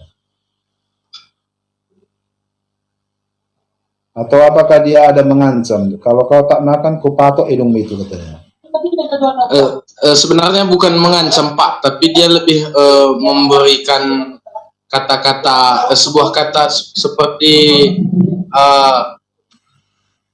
ada perubahan yang baik seperti itu Pak. Contohnya kamu akan sama seperti Allah begitu Pak. Apakah memang bohong dia itu? Nggak pas memang begitu? Iya Pak. Jadi mana yang salah? Apakah dia bohong? Bohong Pak. Di mana bohongnya? Karena di situ awal kejatuhan manusia ke dalam dosa Pak. Itu yang membuat dia terlihat bohong Pak. Di mana bohongnya? Tunjukkan dulu dari kata-katanya itu. Kita harus baca Alkitab dengan jujur, jangan menyimpang. Itu aja dulu, tengok kata-katanya itu. Di mana dia bohong? Coba cari kebohongannya. Di mana? Lihat ya. Sebenarnya nggak ada yang salah, Pak. Menurut saya, karena manusia itu aja yang ingin seperti Allah, Pak. Kedudukannya memang udah dibuat di situ bahwa Tuhan sudah melarang. Ya kalau sudah dilarang itu kan peraturan, berarti sebuah aturan yang harus diikuti dan ditaati, Pak. Tetapi Hawa, khususnya di sini Hawa ingin seperti sama Tuhan, Pak. Sebenarnya tidak ada kata merayu. Ya, sekarang cerita tentang ular. Apakah ada yang salah yang sampaikannya? Nggak ada, Pak. Nggak ada yang salah. Jadi siapa yang salah? Siapa yang bohong? Apakah Tuhan yang bohong? Tuhan bilang kan, jangan kamu makan, nanti kamu mati katanya. Ternyata dimakan nggak mati. Kata-kata ular yang betul. Jadi apakah Tuhan yang bohong? Yes, Kiel? Enggak, Pak. Oke, bagus. Jadi begitu ya, Jun, Alfi, supaya terbuka matamu sedikit. Jangan gara-gara kesalahan kita begini ya. Apa kesalahan kita membaca teks ini? Dan kesalahan penyaji. Kesalahan kita adalah ketika kita menganggap ular ini sama dengan iblis. Tidak ada iblis di sini. Tidak ada iblis di sini, tidak ada setan di sini, nggak ada hantu sini, nggak ada begu ganjang, nggak ada begu nur-nur di sini. Tadi kan saya katakan, cerita ini adalah cerita penciptaan. Ada satu makhluk yang tersinggung karena ketidakhadiran, karena kehadirannya tidak lagi diambil mendapat tempat setelah dia mendapat teman yang baru. Ini lumrah ya kan? Lumrah ini. Tadi saya sudah bikin contoh kepada kalian sendiri ya kan? Ini sakit hatilah kita. Apalagi kau anak muda, misalnya saya bikin contoh tadi, Sirik Sonadab misalnya dari anak-anak udah kompak dengan si Gabriel misalnya. Kan? Tiba-tiba si Gabriel pacaran dengan si Joti misalnya. Nggak disangkonya lagi si Rikson. Biasanya terbentar udah si Rikson kawannya ini selalak si Joti kawannya. Ya sakit hati lah si Rikson. Tunggu dulu katanya. Ku hajar dulu itu katanya. Dikerjainya lah. Bukan si Gabrielnya yang dikerjai, si Jotinya yang dikerjai. Kau yang mengganggu apa kau? Ini belum soal apa ya, belum masih perkawanan ini. Apalagi kalau sempat berpacaran. Misalnya Gabriel pacarnya si Joti misalnya.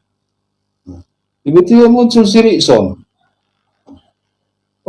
Berlain hati, pindah si Joti sama si Rikson. Nggak ada kata-katanya sama si Gabriel. Ngamuk lah si Gabriel, digasaknya lah si Rikson. Ketika engkau bertahu kau bagaimana.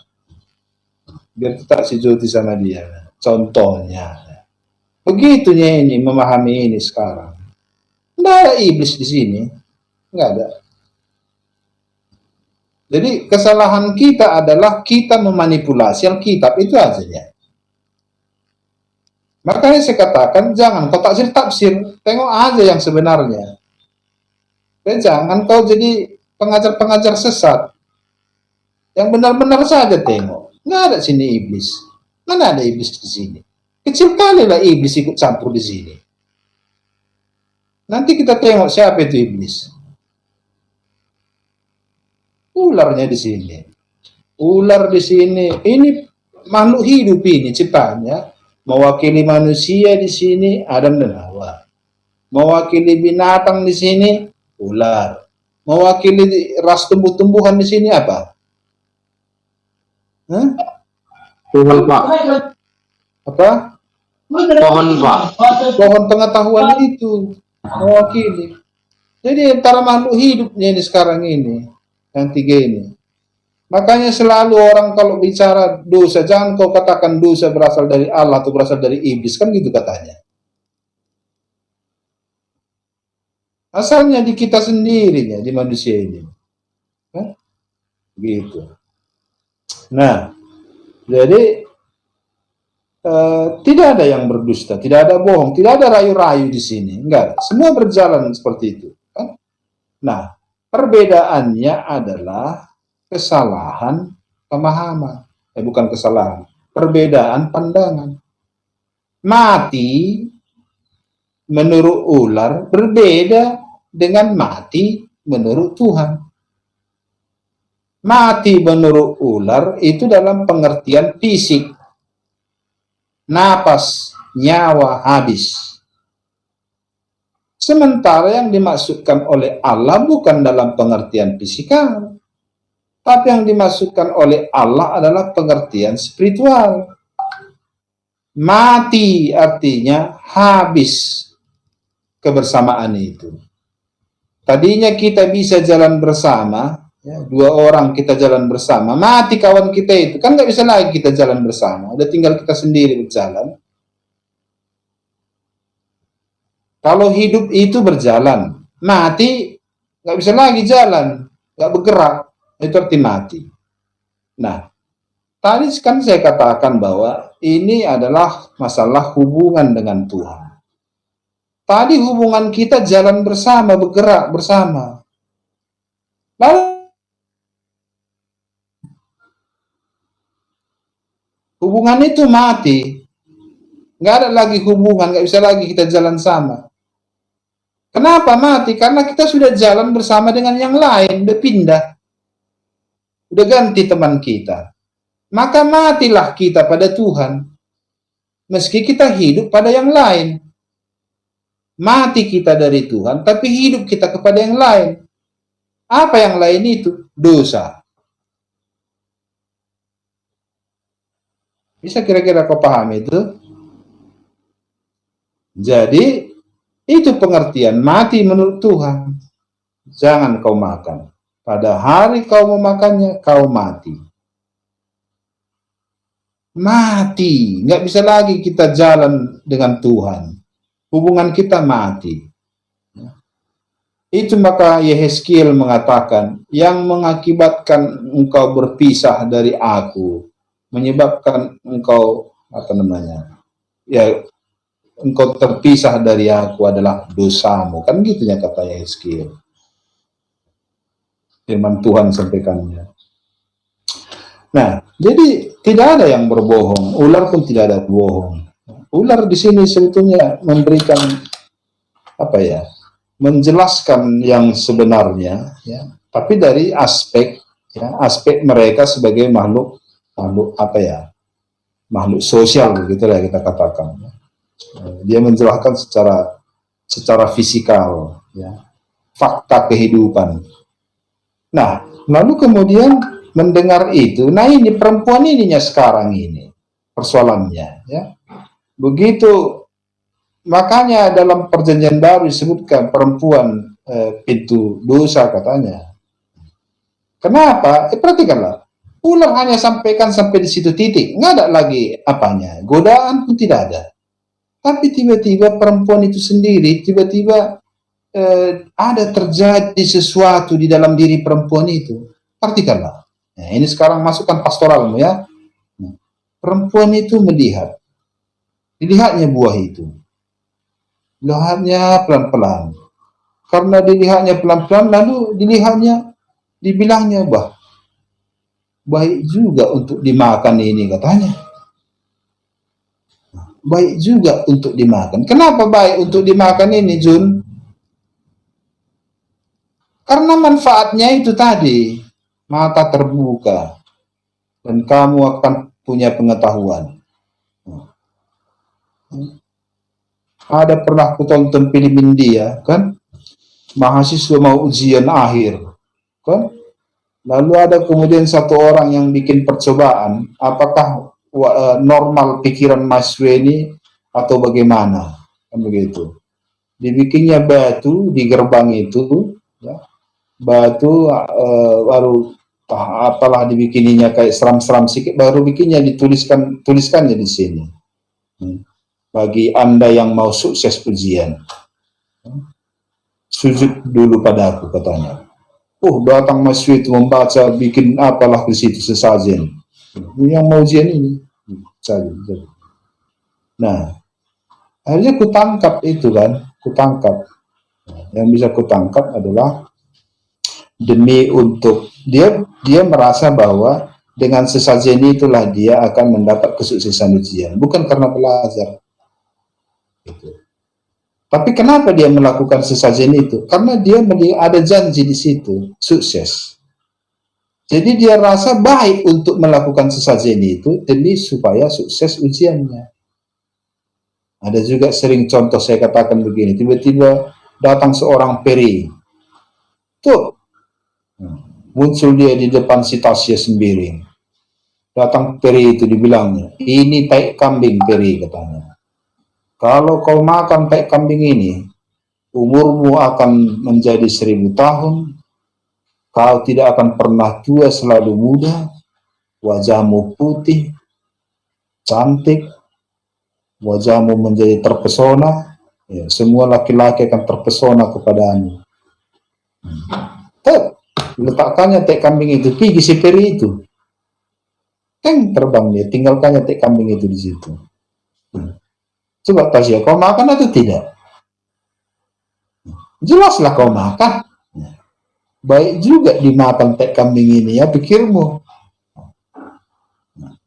Sedap juga tai kambing ini, pikirmu. Yang sedap bukan tainya itu, siapa yang tahu rupanya rasa buah itu? Siapa yang pernah makan itu? Entah pahit, entah bagaimana rasanya itu. Tapi efeknya itu yang sedap. Mantap juga tai ini ya katanya. Ya dimakanlah. Begitu lain, tengoklah. Maka ya dilihatnya buah itu. Baru begitu dilihatnya langsung bekerja otaknya. Baik juga dimakan ini. Sedap juga ini. Nah, begitu. Nah, setelah itu kan kalau pikiran itu nggak bisa menetapkan, yang menentukan itu kan hati, ya kan? Lalu tiba-tiba lagi pula pohon itu menarik hati karena memberi pengertian. Mulailah dia turun ke hati. Ya, dari mata melaporkan ke otak, dari otak turun ke hati. Tinggal sekarang di hati. Apa keputusan hati? Apakah keputusan hatinya memakan itu? Jawabnya, iya. Apa buktinya? Buktinya ini. Lalu ia mengambil dari buahnya. Nah sekarang pertanyaannya, sebetulnya di mananya dia jatuh dalam dosa? Waktu dia mengambil ini kah? Atau ketika menarik hati? Menarik hati, Pak. Menarik hati. Begitu. Dan memang entah enggak itu pun, tapi harus itu. Kenapa harus itu? Supaya sesuai ajaran kita dengan perjanjian baru. Dan Amsal ayat 23 katakan, ya, dari semua yang harus engkau pilih harus jagalah hatimu, karena dari situ terpancar kehidupan dan kematian. Hatilah sumber kehidupan atau kematian. Begitu. Lalu Tuhan Yesus katakan, bukan yang masuk yang menajiskan, tapi apa yang keluar dari dalam itu yang menajiskan. Karena dari hatilah timbul segala. Ini katanya, dari hati. Jadi hati yang memutuskan. Jadi hatinya memutuskan, di hatinya akhirnya diputuskannya. Ya kepada kata-kata ular, dan tidak kepada kata-kata Tuhan. Hatinya memutuskan 100% dan mantap keren untuk saran ular, kata-kata ular, bukan sarannya, kata-kata ular, dan 0 untuk kata-kata Tuhan. Begitu bulat tekadnya, baru dibuktikannya itu, disodorkanlah tangannya, diambil buah itu, dimakan, diberi kepada suaminya, dimakan, semua makan. Maka apa yang terjadi? Terjadilah persis seperti yang katakan ular. Terbuka mata mereka. Lalu mereka pun tahu. Nah, sekarang dia sudah punya pengetahuan. Nah, gitu ya. Seperti yang kubilang film India itu. Bisa karena sesajen dari otak dungu, jadi tahu ujian kan? Ya demikiannya lah. Kurasa kau pun begitu. Kalau mau ujian kau datang opungmu. Cucu, sini kau dulu katanya. Iya nek katanya. Nah, ikat ini dia apa? Kalungkan ini supaya nanti tahu kau menjawab ujian itu. Pasti kau kalungkan. Apalah hubungannya itu dengan otakmu kan gitu. Ya Kak Rekson, pernah kau gitu kan? Pernah Pak. Nah, itulah. Jadi ini enggak, kata-kata dari ini memang fakta. Dari dulu jadi pintar, jadi tahu. Fakta terjadi memang, betul terjadi. Ya. Oke, waktu kita sudah habis ini. Jadi dosa bermula di situ ya, ketika hatinya mengatakan ya untuk ular dan tidak untuk Tuhan. Begitu itu terjadi, maka pada saat itu juga manusia itu berpindah dari hamba Allah menjadi hamba dosa. Bisa paham ya? Oke, saya kasih tugasmu, yaitu kau akan selidiki Alkitab, ambil kata-kata tentang dosa. Kalaupun tidak ada kata-kata tentang dosa itu, tapi hakikatnya muncul, ambil aja. Lalu secara khusus kau akan jelaskan di situ, kau cek mana-mana saja ayat-ayat yang menunjukkan kuasa dosa itu, betapa hebatnya kuasa dosa itu, ya. Nah, nanti kau ketik saja, kau ambil dari Alkitab elektronik, kau copy, bikin, baru di bawahnya bikin apanya, komentarmu ya, komentarmu, berikan komentarmu apa yang kau tangkap dari situ. Sekali lagi kau jangan, gak usah menafsir-nafsir, ya. Apa yang tertulis di situ, itu aja kau, dari menurut itu aja kau jelaskan ya. Nah, baru yang terakhir, sedikit lagi tentang AB ini tadi. Hantu setan iblis, saya sampaikan sederhana. Hantu itu bahasa Bataknya begu. Ya. Begu itu ada alam, ada spirit. Kalau disebut hantu alam itu ada penghuni-penghuni yang kita yakini. Penghuni-penghuni lokasi-lokasi tertentu. Namanya bermacam-macam menurut tempatnya. Di Karo misalnya ada Homang, itu penghuni gua, tapi hantu itu sebenarnya. Ada di pinggir Tautoba dan lain sebagainya. Tapi ada dia hantu spirit, begu spirit, itu roh manusia. Ya. Jadi kalau di bahasa Indonesia sulit membedakan mana roh orang hidup, mana roh orang mati. Kalau bahasa Batak gampang. Kalau disebutkan todi itu roh orang hidup. Kalau disebutkan begu itu roh orang mati. Jadi nggak payah kita menerjemahkan itu ya. Nah, jadi jangan pula kau katakan hantu itu, begu itu jahat pula. Dari mana pula kau pelajari itu ya. Nah, kemudian setan. Setan itu sering disebut dengan roh-roh. Dia bisa ada yang tergolong roh jahat, ada juga roh-roh duniawi, dan ada roh-roh. Ya. Alkitab gunakan roh-roh atau roh jahat. Berbeda, ada setan ini bersifat halus, ada bersifat kasar. Yang bersifat halus itulah yang menggoda manusia. Tapi kita tetap waras, otak kita tetap waras. Nggak disakiti kita. Tapi ada dia hantu yang bersifat kasar. Itu memang mencelakakan kita, mencelakakan manusia. Misalnya membuat kita seperti gila, baru kita kesurupan, badan kita antuk-antukkan, berbuih mulut kita, suara kita kayak harimau dan lain sebagainya. Itu roh jahat lah itu, ya. Roh jahat lah itu. Di Alkitab banyak itu setan itu. Tapi keduanya itu bukan iblis. Iblis itu berbeda. Iblis itu adalah penguasa yang sama dengan Tuhan. Iblis itu sering di Alkitab kita pelajari, kita sering ada orang yang menerangkan bahwa iblis itu berasal dari malaikat terang, ya, satu malaikat terang yang kemudian diusir Tuhan dari surga dan dicampakkannya ke bumi ini, ke dunia ini, dan dialah menjadi penguasa bumi ini. Iblis itu penguasa tapi bukan maha kuasa. Karena kalau disebut maha kuasa, dia penguasa di bumi dan di surga. Dan itu hanya Allah. Iblis tidak, hanya penguasa di bumi ini.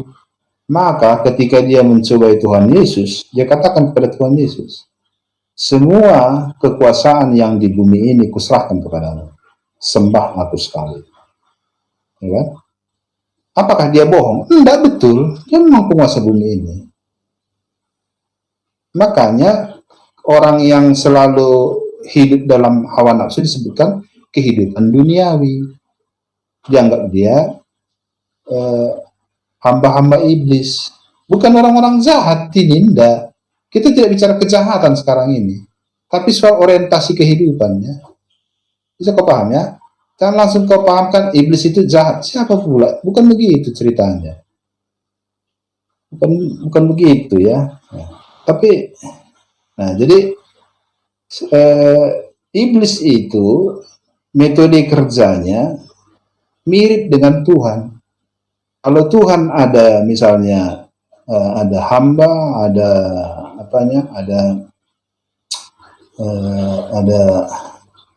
rohnya, ada misinya, ya iblis juga begitu, sama saja. Hanya satu, kalau kita bedakan, satu jalan putih, satu jalan hitam, gitu aja ya. Semua sama-sama punya misi, punya pengikut, semua sama-sama punya pengikut. Makanya sering disebutkan begini, di mana Allah mendirikan baitnya, di situ iblis mendirikan kemahnya. Itu makanya di Alkitab 1 Yohanes 2:19 atau 2 Yohanes 1:19, nanti kau cek soal antikristus, di situ dikatakan, jangan kamu sangka antikristus itu datang dari luar. Dia ada di antara kamu dan di tengah-tengah kamu. Nah, itu artinya itu. Di mana di mana Tuhan mendirikan bait, di situ iblis mendirikan kemahnya. Nah, itu harus betul-betul dipahami. Nah, untuk apa itu nanti supaya yang penyaji tadi supaya diperdalam lagi soal itu. Tapi kerangka pikir jangan lagi lari dari situ ya. Menyimpang dari situ saya anggap baling. Nah. Oke, silakan Joti tutup apa kita. Dan saya duluan keluar ya karena saya melakukan stop ya. Terima kasih buat masukannya, Pak. Ya, untuk menutup perkuliahan kita pada hari ini, pada saudari Dewi. Untuk menutup perkuliahan kita bersatu dalam doa. Kita berdoa. Segala puji syukur kami ucapkan atas kebaikan Tuhan dalam kehidupan kami. Tuhan Yesus yang baik, baru saja kami selesai dalam perkuliahan kami dengan mata kuliah dogmatika yang membahas tentang dosa Bapa. Dan kiranya melalui perkuliahan ini kami semakin menambah wawasan kami, menambah wawasan kami akan dosa Bapa, menjadi bekal kami dalam pelayanan kami kelak Tuhan. Tuhan, sebentar kami akan melanjutkan aktivitas kami, berkati kami kehidupan kami dalam satu hari ini. Begitu juga dengan dosen kami, biarlah kiranya juga Engkau yang memberkati Bapa. Banyak dosa yang telah kami perbuat Tuhan melalui perkataan, perbuatan, serta pemikiran kami. Ampunkan kami ya Bapa agar kami layak untuk menerima segala berkat Tuhan. Hanya di dalam nama Tuhan Yesus Kristus yang mengucap syukur. Oke, terima kasih.